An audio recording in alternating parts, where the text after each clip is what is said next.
Hi, everyone. Thank you for joining us for our Women in Data Science event. My name is Eunice Bagumapo. I'm one of the co-founders of Ishango, and I'm going to be introducing Ishango to you in a bit more detail. But today, I'm excited to welcome you to our Breaking Bias Women in Data Science event. The goal of this event is to officially launch our Women in Data Science community. And I'll be telling you a little bit about what we've been doing around, we really want to sort of change the numbers and see more women participating in data science, particularly across Africa. And hopefully with this conversation, you kind of hear from two women working in the data science space who've had different paths into data science from, traditional studying, mathematics, and Jessica, who also went about it a different way, so that you can see that it's also possible for you to do the same. So I'll start with a quick introduction about Ishango, and then I will welcome our speakers. So Ishango, we are a social enterprise. We're based in the UK and working based in Ghana and Rwanda.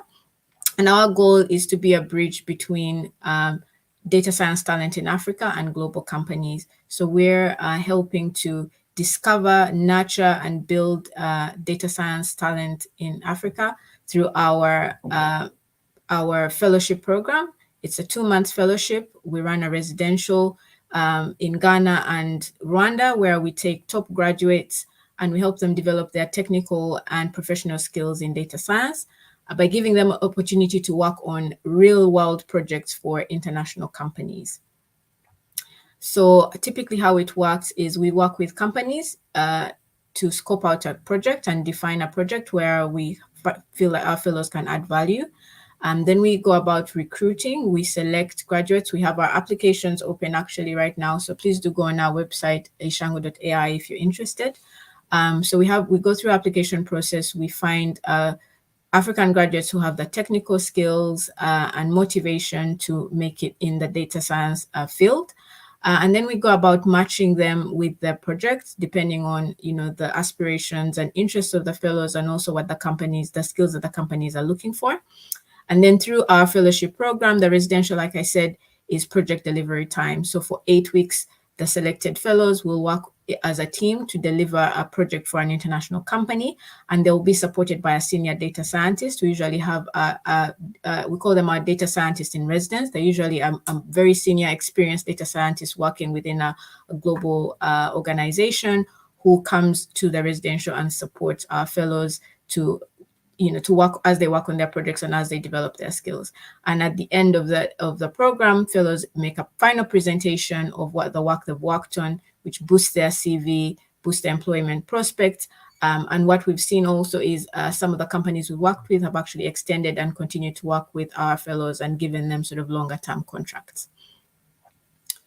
There's a few ways to get involved with Ishango. One is, if you're a company, you could host a data science project. So this has it creates value for you as the organization, because you actually get a tangible deliverable that our fellows are actually quite smart and skilled, and they are actually able to create a real tangible output for your organization. Again, you can go on our website and see some of the case studies of the work we've done for different companies, ranging from financial services to healthcare. But secondly, you can also, you're also helping to create an impact, right? So you're helping to build the skills of young data science professionals who are coming up in the space, particularly in Africa. And you can also actually support one of your team, if you have a data science team, to become a data scientist in residence and build their professional skills and motivation this way. You can also volunteer as a mentor if you are a senior data scientist in the space. You can provide soft skills and professional training, career guidance, and mentorship to our fellows. And lastly, if you're an education institution that has programs in computer science, mathematics, or data science, we can partner together to promote the program to your students and graduates, and to also maybe run the fellowship in collaboration. So if that's either of these options sounds of interest, please do reach out to us through our website. So that's us. That's about Ishango. Now I'm very excited to welcome our guests for today. So joining us first is Winfred Asante and Jessica Irving. Welcome, Winfred. Welcome, Jessica. Thank you both so much for joining our first Women in Data Science webinar. And I just wanted to, before we kick off again, talk about how this webinar came about. So recently, some of you might have seen, and some of you might have been a part of this process. We partnered with DataQuest, which is an online data science learning platform, and they offered us scholarships to support people that want to learn and build their skills in data science across Africa. We, being champions for gender diversity and women in data science, earmarked 100 of these scholarships for young women across Africa, and we received over 2,600 applications. So we wanted to, because we were not able to give out scholarships to everybody, we wanted to create a community where we could support, have conversations to nurture and support all these young women, because we saw such amazing applications and such great motivation. So really, these chats are meant to be a way to motivate and support and inspire these young women to continue on this journey. And we hope that in the future, we might even be able to do more technical stuff. So whether you're learning and learning on a skill, but today's is really about motivation. And I think that's really important as well, because sometimes the thing that keeps you going, keeps you trying, is knowing that there's people that look like you, there's people that have been through the same challenges that are doing it. So I'm hoping that by Jessica and Winfred sharing their stories with us today, that all of you who are listening will be able to take something away and will be encouraged and motivated to sort of keep going. So without further ado, I'd like to welcome, maybe I'll start with you, Winfred. So we go clockwise. Just introduce yourself, who you are, what you do, and Okay. Hello, everyone. My name is Winifred Harriet Asante, and I have a master's degree in Mathematical Sciences from the African Institute for Mathematical Sciences, that's in Ghana. And I was privileged to be part of the just ended Ishango Fellowship here in Ghana. So currently, I'm working through Ishango for a company, working on a project for a company called Africa Practice. Great. Thanks, Winfred. Great to have you. Jessica? Hi, I'm Jessica Irving, and I actually studied psychology at the University of Bristol in England. And now I've been working as a data scientist and in psychological research, and then COVID-19, and now I am working at a startup for dementia risk as an applied research scientist. Amazing. So I wanted to start with you again, Winfred. You both have sort of slightly different path into data science. But Winfred, tell me about you. You've done a master's in mathematics. I'm originally from Uganda, so I understand, and I did engineering. And I remember in my class being, one of 5 girls in a, class of like 40. But I just always remember having that perception, even from earlier on, like maths, physics, those subjects were more for like the boys. And also even having like, when you excelled, you didn't exactly like get, you got a bit of, you were not very popular anyway, with like, they didn't like that. What's your story? How did you end up doing a master's in mathematics, and what's it been like being, growing up loving mathematics? Tell me about your journey falling in love in mathematics and ending up now where you are working in data science.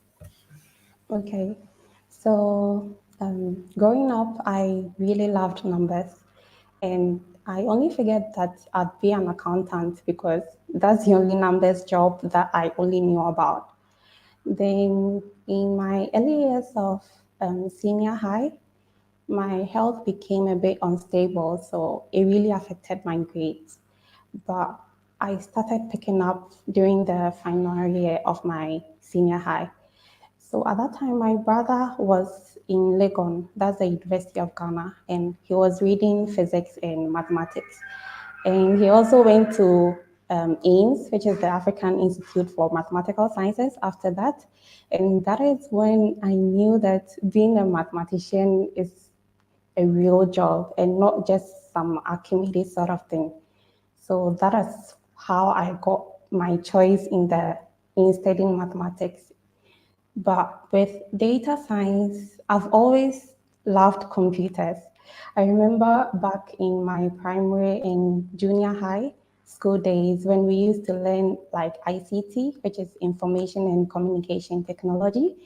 My teacher always made me his teaching assistant, sort of, during the lessons, because I was very good in typing. And at that time, it was Mavis Beacon that was really popular.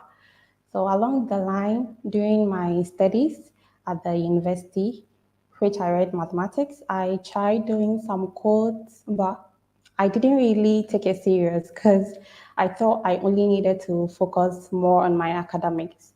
But my love for data science really grew more about a year ago when I was at Ames, when we had to use Python in our programming language to manipulate some data. That was when I really decided to put the two together. That is mathematics and programming. And that's how I find myself here now. So I'm not really up to the level that I want to be, but I'm still in the learning process.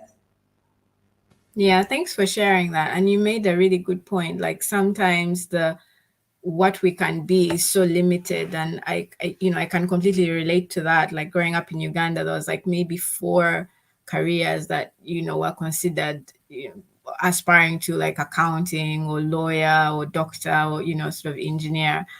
So yes, so it's amazing when you have these new areas like data science and things like do you struggle sometimes to explain to people like what you do? Yes, I Yeah. do. Because when they hear that, oh, I read mathematics, they go like, whoa. Yeah, so I really get that reaction a lot. Yeah, yeah, that's really cool.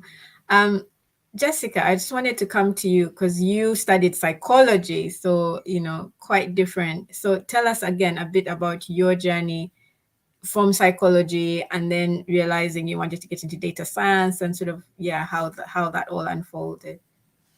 Well, so my love for coding started quite young. So my dad was a bit of a computer geek, and he had 5 daughters, so he really channeled channeled that interest into me. And so I got into coding when I was about 9 or 10, and then I started, big school, secondary school, and it just wasn't an option for girls. It was completely heavily discouraged. So I left all that computer stuff I loved behind. I studied maths at school, but only until age 16. I was good at it, but again, it was something that was heavily gendered, and I don't know, I didn't like the way it was taught in school. And then I ended up studying psychology at university. I would never, ever have thought I'd be a data scientist. Um, Studied psychology at university because I love thinking about how people think, what makes them tick. And as part of psychology, we had statistical modules, etc. I was daunted, but I think a lot of it is quite intuitive if you're someone who's interested in the way the world works. And then I ended up doing a master's in psychiatric research. And as part of that, there was a project using machine learning to predict the risk of getting schizophrenia in patients. So using large data sets for everyone that had a mental health condition in London. And I was just really, really attracted to it, but I had none of the coding skills. So I thought I'm going to apply for it and I'm going to show them that I can do it. So I found it was really easy to find online free courses using the R programming language, which is very popular in academia, which was the setting I was in. I did those. Managed to prove that I could meet the speed of the project, and I ended up doing that for 6 months. I really, really loved it. It was incredible that you could use this code to achieve results that would take months and months and months and months by hand. And that's why I just fell in love. I started pursuing more and more online courses for free. I've never spent a kind of penny in learning about data science because there's so much online. And then I got a job to do the same. And then from there, my career's kind of taken off. The difference is because I haven't been formally trained in stuff, I have some gaps. So yeah, but I'll get to that later anyway. When you were talking earlier about it, your time in school and, starting out without foundation at home, but then it being almost stifled when you got to school. What was that like? Like, was it overt, like, people telling you or teachers telling you, oh, you can't do mathematics, or were they quite subtle? And do you think things have changed a bit now? I think it was more subtle in terms of who the lessons were pushed towards, and also I mean I had some overt discrimination as well. Yeah, it was more subtle, and I think it was kind of gender policing from within. The boys that did those courses, I would have been bullied by them probably more than the teachers saying you can't do that. So I think there was a kind of social currency involved there. But yeah, later, so I got to sixth form and I studied biology and I got the science award for my year. And I turned up at the awards ceremony and I was sat with a few other of the science winners who were all male. And one of the teachers came over and insisted I was in the wrong spot. And it was really disheartening because we were meant to, as part of the award, we were meant to have this conversation with this big scientist, Lord Robert Winston. And I just sat there completely mute, just feeling so embarrassed to be there, feeling like a fraud. But yeah.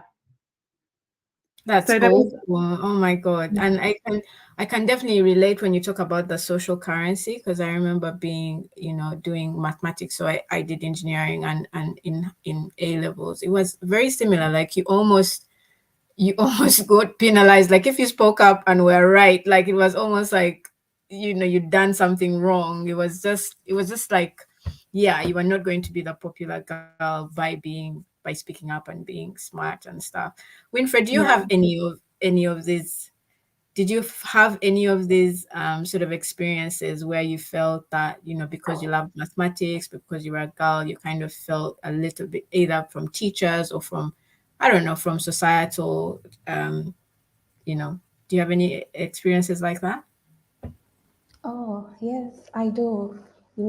Because most people think mathematics is really hard. Yeah, and it's like a male-dominated field. So being a woman in this male-dominated field, it felt like I didn't really belong because of the idea that we've been mostly fed, like so computer science, coding, mathematics, physics stuff, all those sciences, they should be left for the men, which is like it was mostly not conducive for my growth in the field. But sometimes too, I also feel like, I may not be really able to do it because this is hard. And it was really a struggle for me. But with these challenges, I think I overcame them by convincing myself that, yes, I truly belong. And then I must get the work done because that's the most important thing. And almost all the time, it just boosts my confidence to overcome those challenges. And this is to both of you. Is there anyone that you looked up to, any role models that kind of helped you through those times when you felt like a fraud, when you felt, or maybe they were right? Does anyone stick out for you? Maybe Jessica, if you want to start. Back then, no. I had inspirational science teachers, but that was in biology, which I think is a field that's more heavily skewed towards women than other fields like physics and computer science. At the moment, talking now, I do have more role models and people who stick their neck out for me, which is good. Yeah. And you, Winfred? Okay. So for me, it was my brother because he was mostly in that field. So he used to motivate me a lot and then trying to push me that, yeah, you can do it because I know you and I know what you're capable of. So don't listen to what others are saying. Just do what you're supposed to do and you just get through it. So my brother was my first source of inspiration. Amazing. And I wanted to also talk about what do both of you see as the opportunity for having more women in the data science field? So just based off of your experiences and what you've seen, because I think sometimes, yeah, we talk about the challenges, there are challenges, but also there's an opportunity, right? Like the more diverse voices, the more representation we have. Data is so important. Data is something I hopefully you agree that is shaped by who is looking at it, right? So we always think about algorithms and bias. They're going to replicate like existing biases. They're not these unbiased, like things. So what have you seen from your experience and your career where you can, kind of give examples where bringing that unique perspective, maybe as a woman or, as anything that's sort of unique about you as somebody that's grown up in a certain area and with certain experiences, has brought value to a project or, to those around you. Would you like to start, Winfred? Okay, so currently there are only few men in this field of data science and even STEM in general.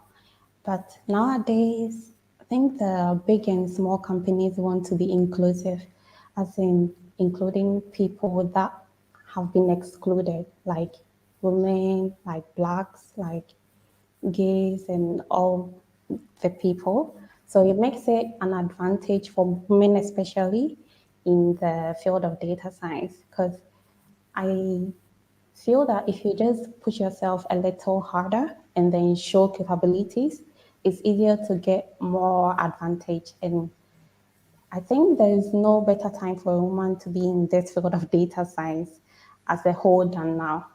Because at Ishango, for example, everyone is giving like the same opportunity. And I'm really lucky to be at the place where I am really respected for my work. So I think the competitive advantage only comes after you've proven yourself. Yeah, yeah. And I think for me, like when you were saying, like some of the, and also Jessica, the examples you were giving, like some of the problems that data science is being to apply to mental health, and some of the projects we've seen our fellows working on as well, sort of health, education, they, disproportionately affect women. So even more so, we need to kind of, have women in that process of creating the solution. So yeah, thank you for that, Winfred. Jessica? Hi. So I could approach this question in two ways. So opportunities wise, for women who want to get into data science and progress in data science, as Winifred said, it's the best time for it. There's so many companies that want you in. There's a shortage of data scientists. There's a whole group of people who've been excluded from data science. Let's, put the maths together. So yeah, they really want you, and a lot of people are there to support you into it. I was going to say there's lots of schemes and things like that to apply to. Always keep an eye out. So yeah, there's loads of opportunities, but more towards what we as women can bring to data science. As Eunice said, it's so rich in terms of, we interpret so many things now in the world through a machine learning lens and through data, and it's completely governed. And sadly, most of them are white men. And if you're from that background, the other issues aren't going to be as relevant to you. They're not going to be at the forefront of your mind when you're designing algorithms. For example, medical research, as Eunice mentioned, most medical trials are conducted on men because often, for example, women are seen as having much hormonal imbalance. So, study results aren't consistent across the month, or so they claim, which means that most drugs are designed on men, for people with the physical size of men, and then women end up with more side effects because they're given dosages designed on men. And there's so many examples of that where there's just bias against women in terms of how things are designed and also how we study illnesses. For example, I did a lot of research in psychosis and schizophrenia. I'm doing a lot of work in early detection. What are the early signs of schizophrenia? Those are completely governed on men. And men and women are biologically very different. We've got a lot of different neurochemical differences. So it was actually one project I pitched when I was working at King's College, which was to look at the gender differences in how symptoms are recorded for men and women with schizophrenia, to look at how doctors record them differently, because also if my algorithms are using patient records, it completely depends on what the doctor is writing. And we know that doctors write different things for men and women. There's biases there. Women are often completely undermined, or their complaints ignored or not seen as valid than men in records. So again, that feeds into your algorithms, who is referred for assessment, etc. And the same for women, but also that intersects with ethnicity, class. It's so important to consider all these things, and that's why it's so important to have diverse voices in the field.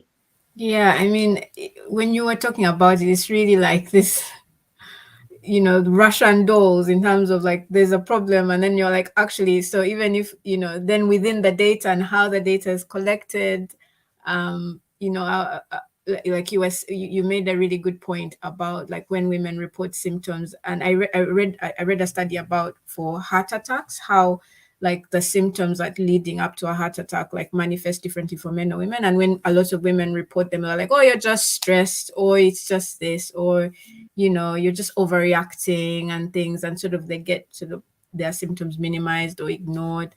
But yeah, it feels like sometimes when we talk about these things, it then seems like such a big challenge. So maybe we should move to a more like uplifting note now. Yeah.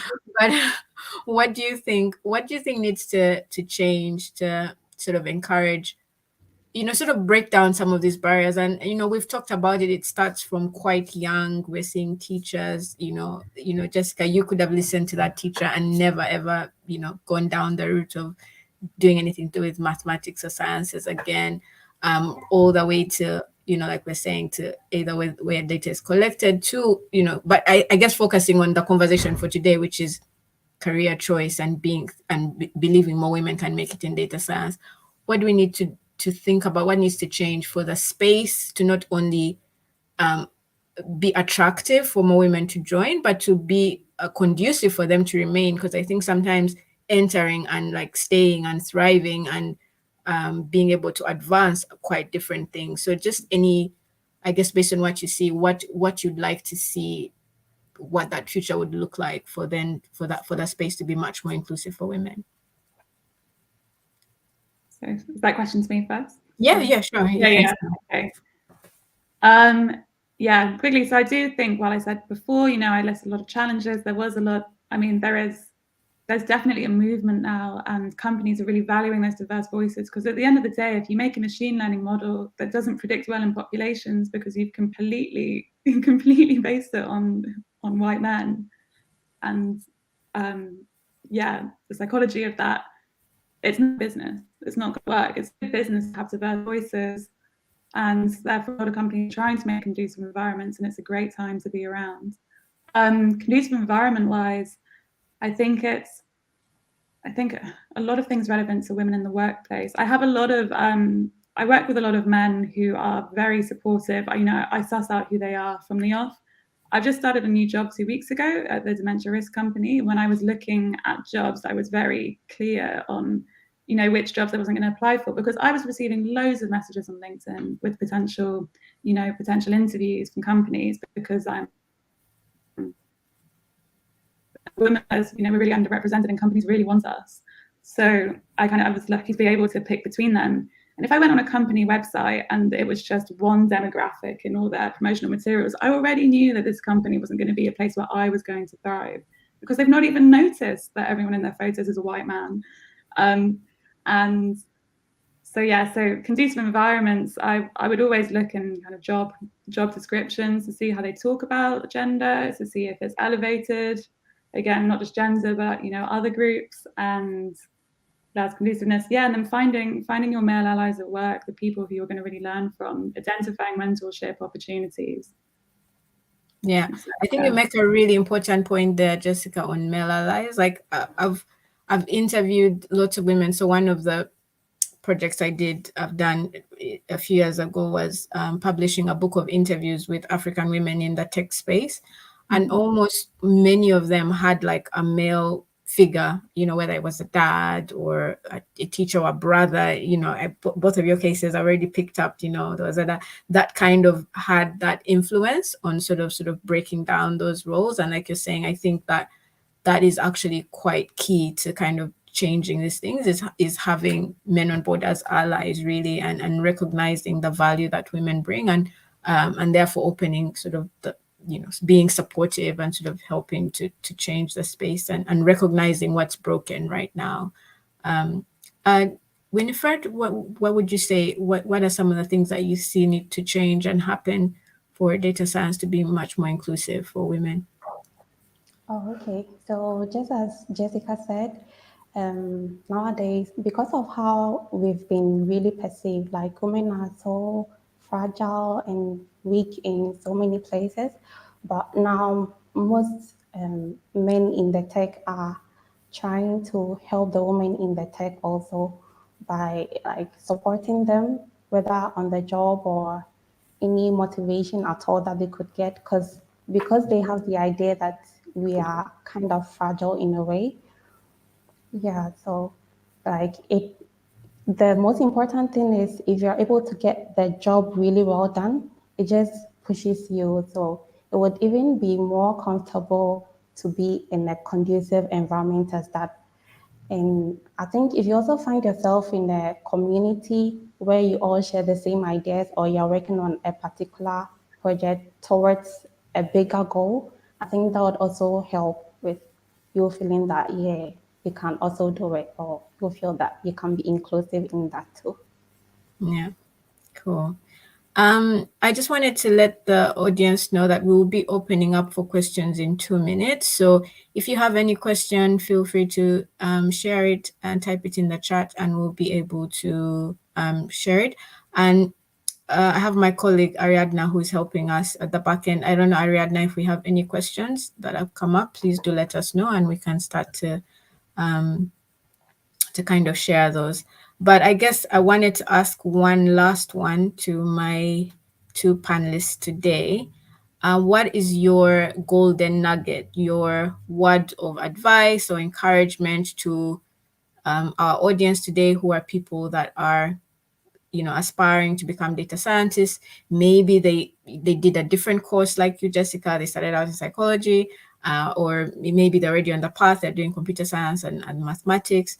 But yeah, what would be your sort of, key words of advice? Maybe advice you wish you'd had when you were starting out yourself. I Winfred, think you want to go first this time? No, sorry, sorry. Do you want to go first, Winfred?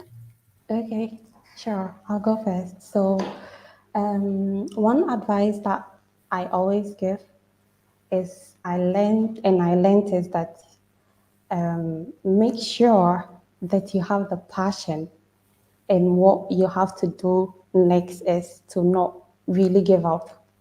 Don't give up, because if it feels like too much, just take a break, go for a walk, do something to distract you, and then later get back on it.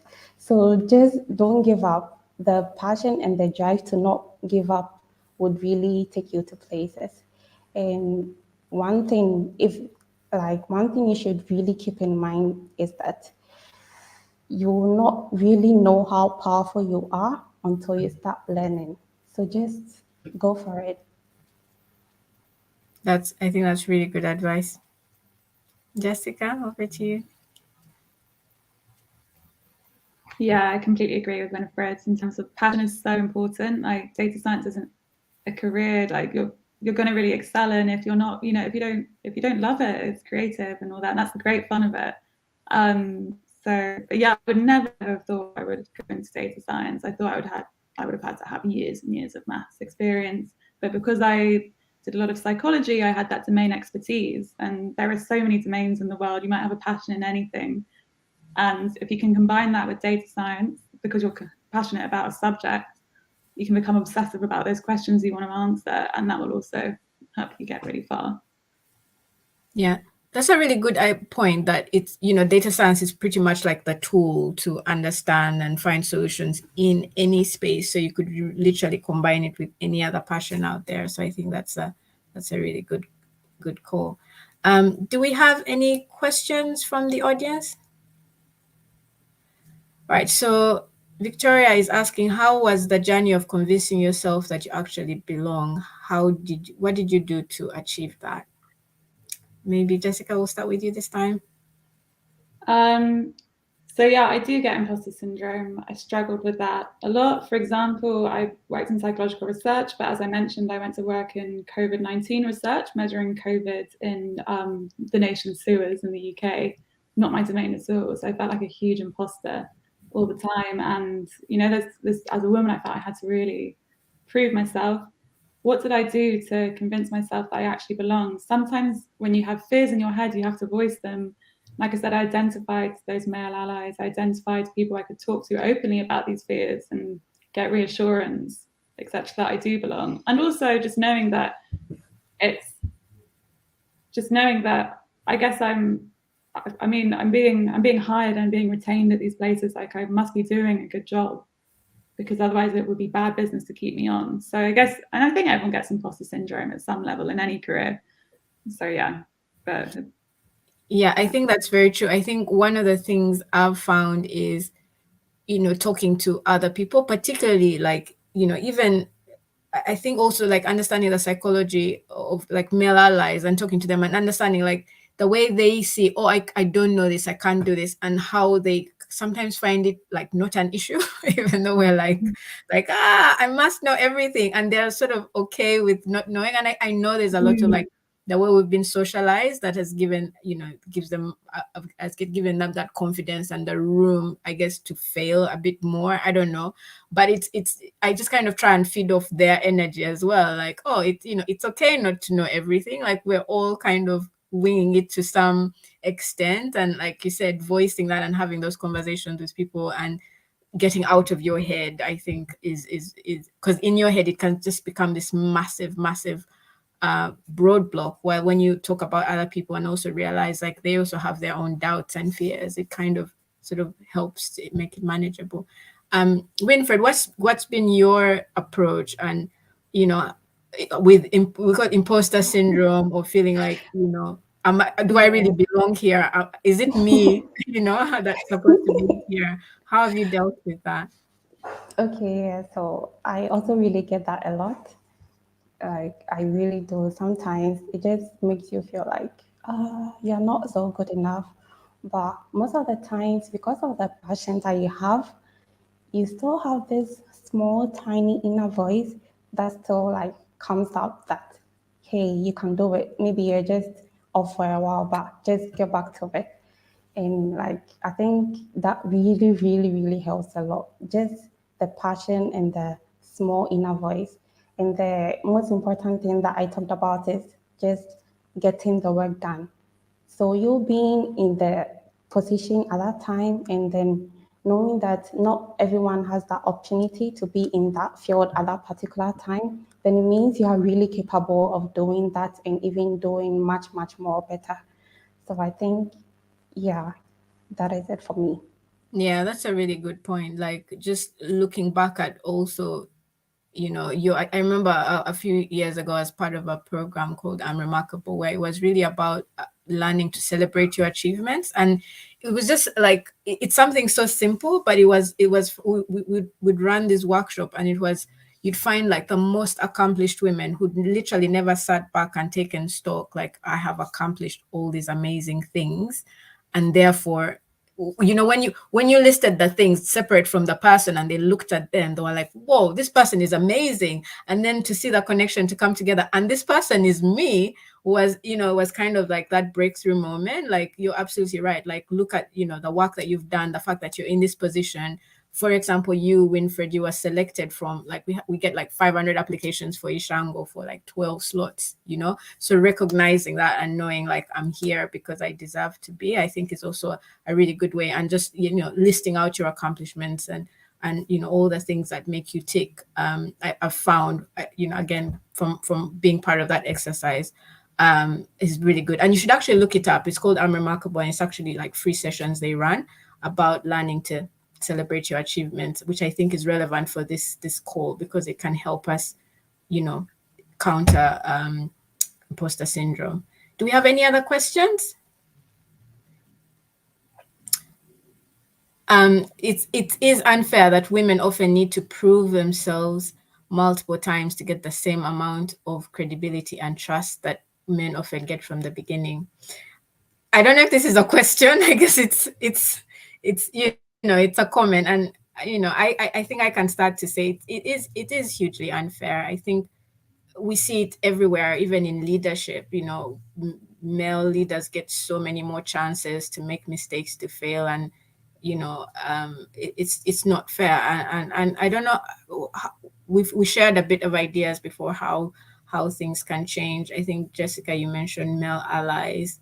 I think ourselves, one of the things you've said over and over again, Winfred, is do not give up, because you're being in that place is being a role model for others. And I think then as we sort of slowly chip away at these things, it will change. But I don't know what you guys feel like. I'm optimistic that it takes, this is like the bigger thing, the fundamental thing that needs to change. Like, this is all within the system, that we don't get the same, we're not starting at the same, the same level. There's that image they show of equality is not, and the difference between equality and equity is that, some people are starting maybe at a different step. We're not all at the same level. So it's not about just giving people the same opportunity or the same support. It's about understanding where we're all starting from, right? And I think we all recognize that right now we live in a gendered world, and it's not, we don't have equity, we don't have equality. But yeah, and I think that this statement is 100% true, but hopefully it will change as we start to see this change. What do you guys think? Winifred? Yeah, sure. Okay, so I think even though it's unfair that we have to kind of prove ourselves multiple times, I think in a way it also helps us to get better at what we do, because even if we're proving ourselves, it's not like we're proving ourselves just for other people to let you know that you're good, but for also yourself to feel very satisfied that, yeah, you've been able to achieve this, or you can be able to do this. That's a really positive way of looking at it. I should take a leaf from that. Jessica, what do you think? Yeah, I agree. I think it's really lovely. Yeah, it is unfair, but it's definitely changing, and in the next generations as well. So yeah. I remember this questions reminded me. So I did a bit of research around female, again, a lot of some of the work I do and research I do is around female entrepreneurs operating in the tech space. And in one of my findings, I found exactly this, that there's an extra work, an extra effort, an extra, it's mental, it's physical, it's everything. It just has this extra burden that women always have, that's not, exactly quantified in having to prove yourself over and over again, having to have those, extra qualifications, do all these extra courses, or extra, even just extra internal work to like psych yourself up, or like mentally prepare yourself to do these things. And it was sort of trying to not quantify that, but to recognize that as this is as work, that the extra work that women, as part of the extra work that women have to do to exist in spaces that are not designed or around them or inclusive of them. So it's not fair, and it does have that extra, create that extra burden. But hopefully, like you said, Jessica, that this is something that is starting to change. I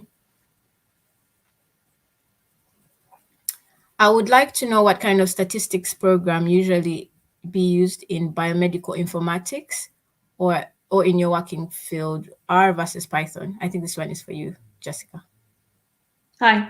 So in academia, when I was doing psychological research, it was all R, and which hasn't really held me back, to be honest, at all. I love R, and so yeah, it was all R. Now I've actually wangled a job working entirely in Python, so it's been quite a rapid learning curve. But I had to do a lot of interviews and some tasks to get the job. So I think they're confident that I can take this on as well. But I mean, once you can kind of speak in one, so to speak, it's not hard to acquire another. So yeah, and I think it also varies. I can't speak. I'm speaking from like a European perspective, but I hear across Africa, Python is a lot more heavily used. So yeah, I'm not the best one on that. But Winfred, which of the two languages do you think is the most, at least based on your experience? Okay, I think it will depend more on the problem that you are tackling. Yeah, I think basically so. From the perspective of the problem, you can decide whether to use R or Python, but here we mostly use Python. Okay, cool. Any other questions? How do you change careers from a marketing and business master's background and an IT background when you to an IT background when you keep hearing you are overqualified? Yeah. Um, do you have any advice on career change? I mean, Winfred, is you're at the start of your career, so maybe Jessica, you'd be the best person to respond to this. So how do you change careers from marketing and business master's backgrounds? I think they're trying to move from marketing and business to more an IT space, but they keep because you have a master experience in your previous career, then you may be going for entry roles in in data science or IT or tech, and so you're always sort of overqualified. Is this something that I see. That's a good question. I'm not sure because I mean, if you're overqualified marketing and business, you obviously have transferable skills in any kind. That would be useful to any kind of situation. Especially, I don't know, maybe startups are a good avenue for you because they need people who are, aren't just skilled in one thing but can muck in all kind of aspects of the business, and maybe that's a good avenue to look at. Yeah. And I think, Jessica, you also gave some really good advice earlier on about saying, the tech or the data science is just a tool, right? For example, you bring specific expertise in psychology, and like you've made that your competitive advantage in terms of I don't only have like the IT, I also bring this perspective, right? So like you were saying to this person, then you are a really good asset to say businesses because if you acquire the IT, the data science skills, and like Jessica was saying, there's lots of free online learning tools there, then you are bringing, almost, a very unique perspective to them because you know how the business and marketing works, which maybe a lot of data scientists don't. And now you have like the data science and IT. So I think it's about turning it into your competitive advantage, but also like really strengthening the tech side skills as well. Because it sounds like ultimately, if you build up the tech skills, then people will want to have you. And then on top of that, if you bring that extra experience, you can just frame it as something that makes you quite unique, I think. I had a friend that's just actually moved from farming to data science. Sorry, he was asked, say that again. I have a friend who moved from farming to data science. Wow. He's done a few online courses in Python. He identified that he loved it, but he didn't know what to do. And I was like, agricultural tech, apply to those. You'll have the domain expertise. You'll go far. Yeah, exactly. It's about combining. That's a really good point. Did you want to add anything to this, Winfred? Oh no, I think you've said it all. Yeah, perfect. Yeah. I think we have one more question, or is that it? One more question. How do you get into IT if you have the courses and not the practice? So it sounds like you have studied the courses, but no real world experience, is what I understand, right? Any advice on that, either of you? You go first. I was just going to say it's a really common question because I think a lot of people do the online courses. I think being able to show personal projects on a blog, if you have something you're interested in, and this again is where passion comes in, because if you try doing a personal project on something that you think is really boring, it's not going to go very far. But if you've got a question you'd like to get into and you've identified how you can approach it and you can write up a cool blog post on it, just having that on a GitHub, I think, it can really give you a competitive edge. I can just I can second that. Definitely, it's something we look at from Ishango Fellows. So one of the questions we ask is just send us any links to any personal projects or things you've done of interest, whatever your interest is in, right? It could be in comic books, or you could have analyzed data on all the latest comic books or whatever it is. Like applying, like looking at how you can apply your skills to a specific problem and putting that out there, like on a GitHub, a blog, just putting yourself out there really, really goes a long way, because then people can see how you think and how you tackle problems, even though you don't necessarily have like a past job experience. Winfred, do you have anything to add to this? I think you said it all, but the little that I will say is, the common saying that practice makes perfect. So you just knowing it is not enough. Just go get it. There are so many things you can use to practice. There are so many things online that you can just take up to practice, and yeah, just the passion to it. So just go get it. That's all. Maybe the other thing to add, and maybe Jessica, you might know more about this, but I know there's lots of platforms where you can sort of go and do challenges. So I think one is it Kaggle or Yeah, Kaggle. Kaggle? So you can go on and do sort of it's solving real problems, real challenges, and I think there's a few others that in Africa we have there's one called Zindi as well. So they take real challenges from real like NGOs or sustainable development challenges, and they put them on there for people to solve using data science. And what you can do is like show your solution, and you can win a prize sometimes. But collecting things like this is actually building up work experience. It's not, you're not necessarily in a job, but you are solving problems, and you are showing how you solve them, and also kind of showing that you can work. Some of them you work in a team and things like that. So there's just look up stuff like that. I think those are really good options. Hmm. I think there was one more. Does studying a statistics degree enable you to study data science? I think that's a quick answer. Jessica? Yeah, you're in a very good position to study data science. I mean, yeah, I got into it from just having a couple of statistics modules. So yeah, it does enable you to study data science. Yeah. What can employers do to create the best work environment for women employees and attract more women applicants? This is the last one. I think you'd kind of touched on this a bit, Jessica, but maybe you could, just kind of, put it all together a bit more around this question.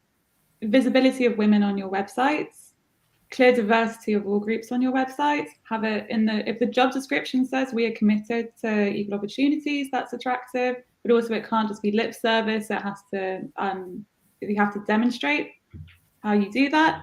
You need fair application processes, blind application processes to attract women applicants. Really being careful about the language you use in adverts. Sometimes we know that women apply less for roles men are more likely to apply to a role if they don't meet all the job requirements than a woman. So if you have hyper-specific job requirements, you might be inadvertently putting off women. So really, drill it down to the needs to have and nice to have. What else? And when women are in the work environment, you want to have women in senior roles. And what else? Mentorship schemes, etc. Really important. And yeah, a good work environment, and then obviously avoiding the obvious things like no harassment. And yeah, and taking women seriously. So, for example, a man at work tried to explain to me what logistic regression was. He was explaining a project he'd done to me, but logistic regression is the bread and butter of data science. It's pretty basic. And I was trying to say, I know, but I didn't want to be rude. And then someone else at the table stepped in and was like, I think she knows. And, that kind of just like stepping in and allyship is really important. Yeah. Wow, that's a really, really good list. I like this. If we could just tick off that list, we could solve quite a few things. Yeah. But I remember reading, when you were talking, I remember reading a job ad recently that was just so lovely. I was like, I'm not looking for a job, but it would be a really lovely place to work. Like they really had really thought about like the language, or like, we know you may not meet all the requirements, but if you kind of feel connected to what we're trying to do, and you feel that you have this experience to bring, please do reach out. We will kind of consider that and get back to you. They also talked about like flexibility and think about how they could better structure the role around your life. And oh my goodness, it was just like, this sounds like an amazing place to work. So I think, seeing something like that out there, like a few years ago, you would never ever see such a human job post. It was always like, this is what we want. It was just like the power dynamic between like employers and like potential talent was just so skewed. So I think that's starting to change, and we're definitely seeing some people that are kind of pushing the boundaries on making workplaces much more inclusive. Winfred, just close us off in terms of, yeah, what do you think employers can do to? I think you said it all. I'm still in the process, but I think giving us the same opportunity and then respecting that, yes, we can also be able to do it would Yeah, create some sort of conducive environment for us too. fantastic. Thank you both so much. We're out of time. I've really enjoyed this being a part of this chat. I've taken a lot away myself, particularly, Winfred, when you had that positive take on, seeing whether, the fact that we have to prove ourselves a lot, and, listening to your journey, Jessica, and also it was, recognizing that you growing up in the UK, me growing up in Uganda, we kind of experienced similar things, earlier on in school around maybe different like social barriers to doing science subjects. So it's just been a really nice chat that I think yeah, has allowed us to see how women, wherever we are in the world, we are kind of facing similar barriers, but recognizing, talking about the value and the things that we bring to the table, and how we personally can overcome some of these challenges, like, imposter syndrome and things like that. So I've taken a lot away from this, and I hope our audience has too.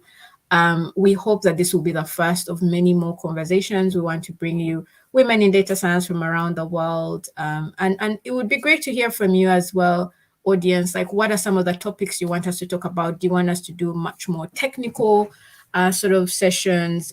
You may already be doing some courses online, and you want us to come along and sort of talk through, very specific tech sort of technical aspect or career aspects. I think there was a question on career change, so I'm thinking maybe next time we could kind of have a guest who's done a big career change. That might be a good one.